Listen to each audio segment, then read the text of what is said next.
So unification is the most sensible thing to do. And also what gets to happen with fiefdoms is that they then become instruments for self-enrichment, like where the leaders, they utilize the political parties for self-enrichment and some status like that. No, I'm the president of what? Of some small organization which you won't take power.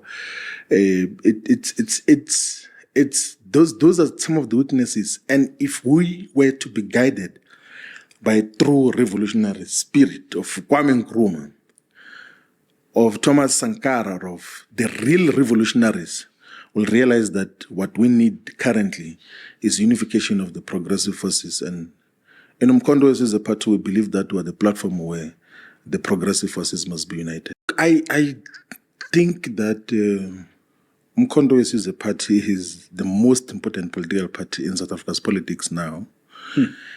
And it needed to take the direction and the shape that it's taking now. And upon realizing that there's been so many external attempts to destabilize it, like then decided that we perhaps should play a role because we've got the experience and the necessary temperament to could manage turbulent circumstances within an organization.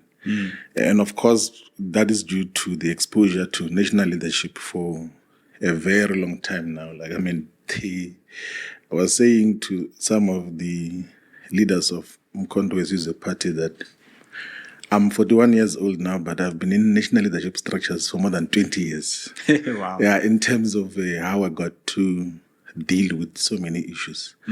So Umkhonto as a party is a very important party, and we had to participate in it voluntarily. And had to take a very bold and sound, possibly best decision to leave the Economic Freedom Fighters, which I played a central role in founding, in terms of how it got to be constructed. It's not a secret that I conceptualized the Economic Freedom Fighters, the name, the references of commissars, commander-in-chief, the 7 cardinal pillars, the founding manifesto, and all its key documents, including the documents which are constituting the Third National People's Assembly. Like I see the core and main document is the document which in my resignation letter I said should guide the organization on organizational redesign. So it's one of those things that had to be done. And also it's also to then get an opportunity to change a wrong narrative which for some reason we had fallen into as a left activist in South Africa. You know that for some time, there was a period in the politics of South Africa where we were wrongly mobilized against President Zuma. Like to say, he's the most corrupt leader, the state capture, and all sorts of nonsensical characterization of the period where he was head of state and president. And we, of course, during that period, joined into the band, were gone and coincidentally joined by the establishment and mostly by even the descendants of the settlers who got to go into the Zuma must fall nonsense that got to happen that time. And then we pushed for state capture inquiry. But you know, the most important thing, I was thinking about it now systematically, that my turning point about the whole perception was actually the inquiry itself on state capture. Interesting. Yeah, because I got to realize something which I think is very important, that one, there is no wrongdoing which was pointed on President Zuma in the whole inquiry. Zero. The star witness in the inquiry was Themba Maseko, who said, President Zuma said, I must call the Guptas and everything else they like. But that's what he does every day. Like yesterday, we were in a top 8 meeting. And then before the meeting started, he said that there are some people who are proposing a cooperative. Please listen to them. That is what presidents do in any circumstance, that when a business person or whoever has got a proposal comes to you, you refer them to authorities, and then the authorities have got an obligation to make sure that they comply with the laws in fulfilling what they got to do. But 3-4 major issues that came out of the state capture inquiry, some of the things which we're not even aware of. One was President Zuma's commitment to safeguard South Africa's energy security. You know, there's a less spoken about deal on Engine, the oil company, which is owned by Petronas from Malaysia. Okay. So he had given a directive, a political guidance that Petro SA should purchase majority stake in Engine, which was going to safeguard South Africa's energy security from the fuel point of view. And that is one of the issues which in the state capture inquiry was presented as a scandal. That no, he actually pushed us to give a guarantee of 20 billion, which is, by the way, nothing as compared to the benefits economically which South Africa was going to gain out of that. That was one. But two, the issue which we got to be misled about as well was on the question of the nuclear build program. Like, if you listen to the details of it, the manner in which Eskom under Brian Molefe was directed to deal with that was the most progressive approach, because the nuclear build program was going to safeguard South Africa's electricity security, and also to have electricity which was going to be even enough to industrialize the entire sub-region in all the countries in terms of what is required. And the mandate that was very clear was that if you can secure a fiscally neutral program to build nuclear energy in South Africa, please pursue that. And Brian Molefe explained that even in the parliamentary component of the so-called state capture inquiry, to say that we were going to do what is being done by these intermittent energy suppliers called independent power producers. And then we're going to say that, come those of you who have got capacity to could give us 6,000 megawatts of nuclear build or nuclear power station, which is the cleanest and the cheapest, even in the bracket of the energy sources for Eskom, the cheapest and the cleanest source of energy comes from the Quebec nuclear power station, which is owned by Eskom. And that is part of the program which President Zuma politically was giving guidance on as to just what should happen. But also the intention to safeguard the supply of electricity in Eskom, but also to give Eskom the autonomy to not be bullied by the coal suppliers. So if you listen to the substantial components of what Esiyabonga Gama or Brian Molefe would give in the state capture inquiry, you realize that there were far much more deeper interest elsewhere, which sought to destabilize the state through destabilization of Eskom. And Brian says that President Zuma went to him to say that, I'm aware that there are people who want to destroy Eskom so that we lose our autonomy as a country. Please go and stabilize the institution, the utility, so that we have got dependable electricity. And that is what exactly he did, and refused to be bullied by the criminal syndicates of the Glencores of this world who were bullying Eskom for the longest time in terms of the supply of coal. But also there's a lot of other issues which throughout we were made to believe that there's everything wrong that President Zuma is doing. But when the evidence came about, we then began to realize that actually what he has been in pursuit of is the most progressive agenda, which has to be defended and has to be protected. And personally, myself, it's the shift after all these revelations was clear, because I wrote about it publicly to say that it looks like we're misled about these issues. Even when later on he did not participate because they were trying to make mockery of him, and then there was that unlawful arrest that happened.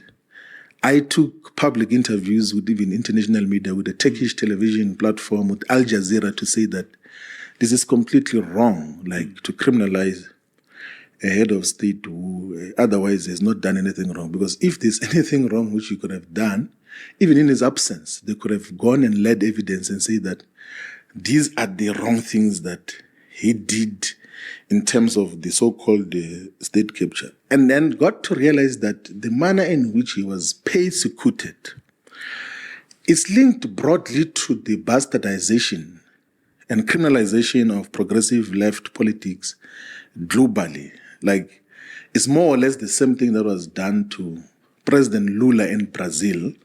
It's the manner in which they wanted to treat President Maduro in Venezuela, like almost everywhere, wherever there's a progressive voice that rises, the global West and imperialist forces seek to collaborate with the locals to try to undermine the legitimacy of such a leader. And that is where it came from.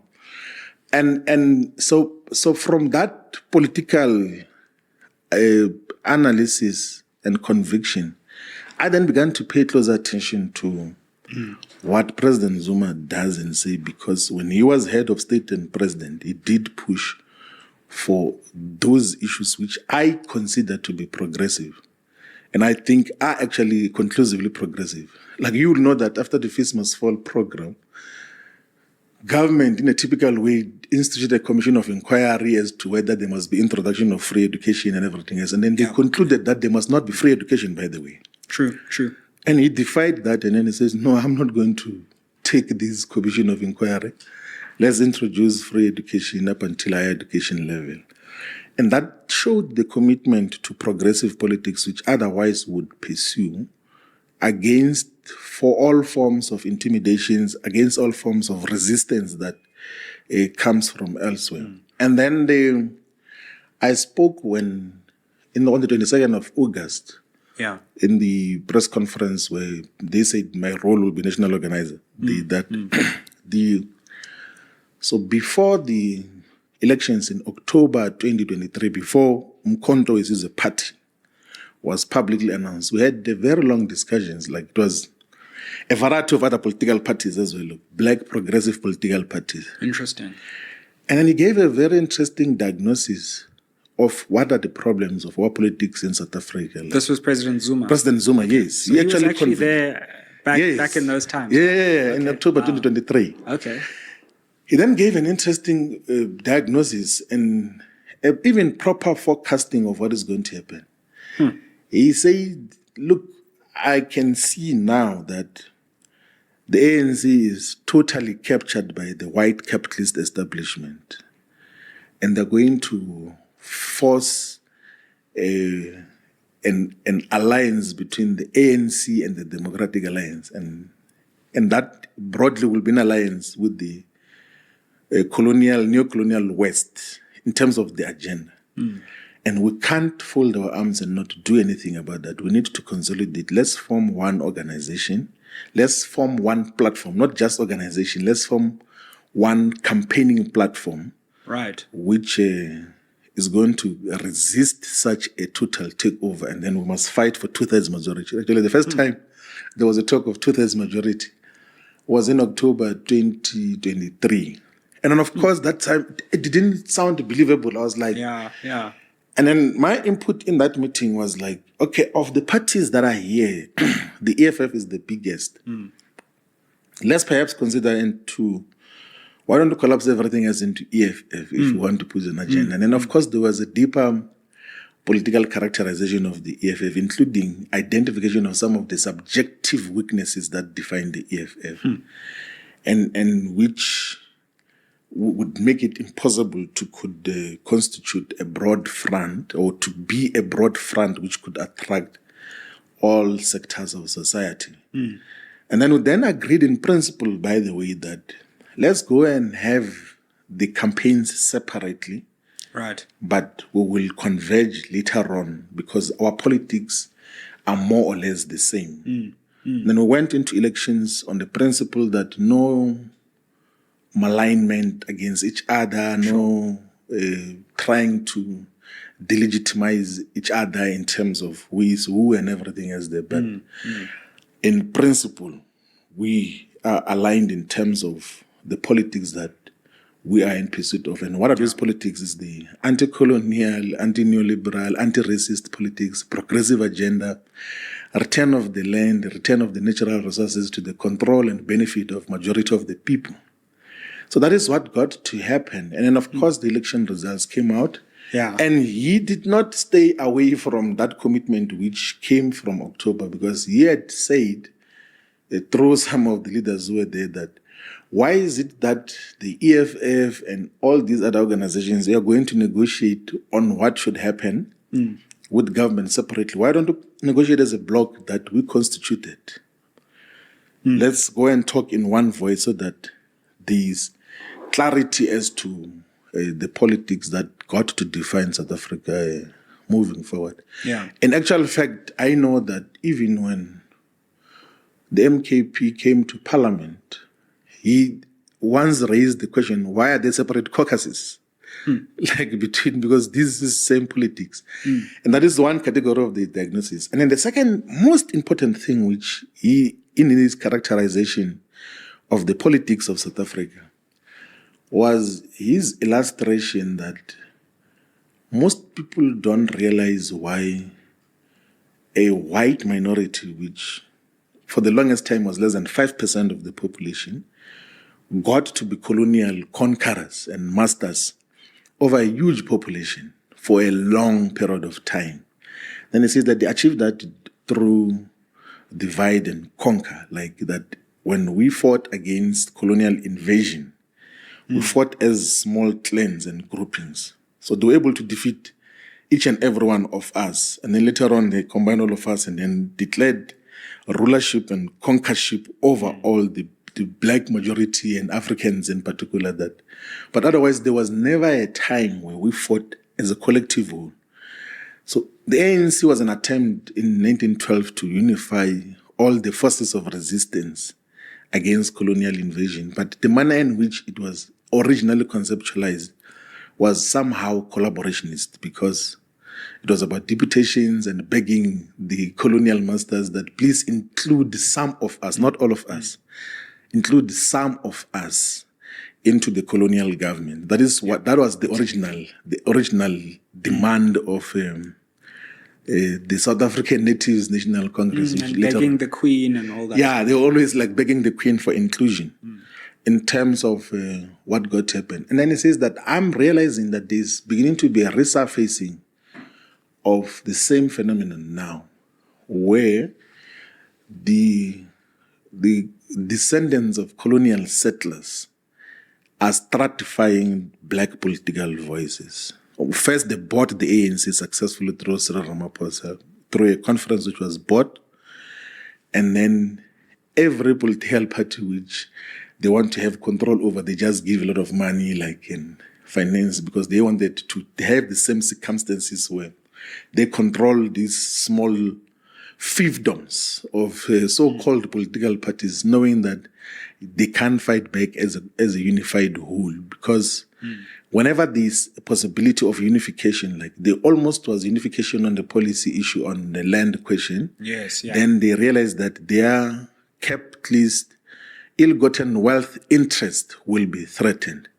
I thought that is the very profound and most important characterization of South Africa's politics, that it forms a solid foundation on why we need to unify the forces of resistance against neocolonialism, the forces of resistance against the continued super exploitation of our natural resources and of our people.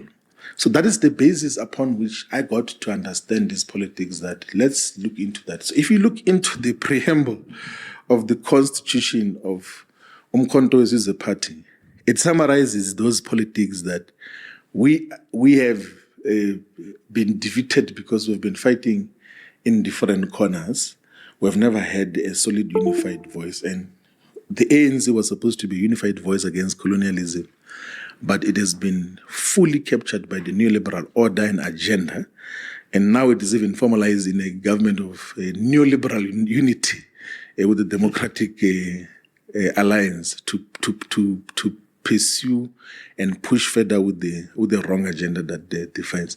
So those are the political contexts that led to And then, of course, the worrying issue which you would observe from far, so in the manner in which the parliamentary caucus of Umkhonto weSizwe and the organization, you would see that there's extremely brilliant comrades within Umkhonto weSizwe party, like at all levels. Like in terms of parliamentary caucus, Umkhonto weSizwe has got the best caucus, like as compared to all other caucuses. So the skill set that you find in Umkhonto weSizwe is qualitatively much superior than what you would find in the ANC, than what you would find in the EFF, than what you would find in the DA. And the DA is a team of illiterates. Like, but Umkhonto weSizwe, it's people whom, if you were to say take government tomorrow, they will run government efficiently and without confusion. They're not going to learn as to how government must be run efficiently, responsibly, and in a manner that will impact on the lives of our people much more most positively. But then there was, of course, issues which conjuncturally were lacking of the organizational experience. Sure.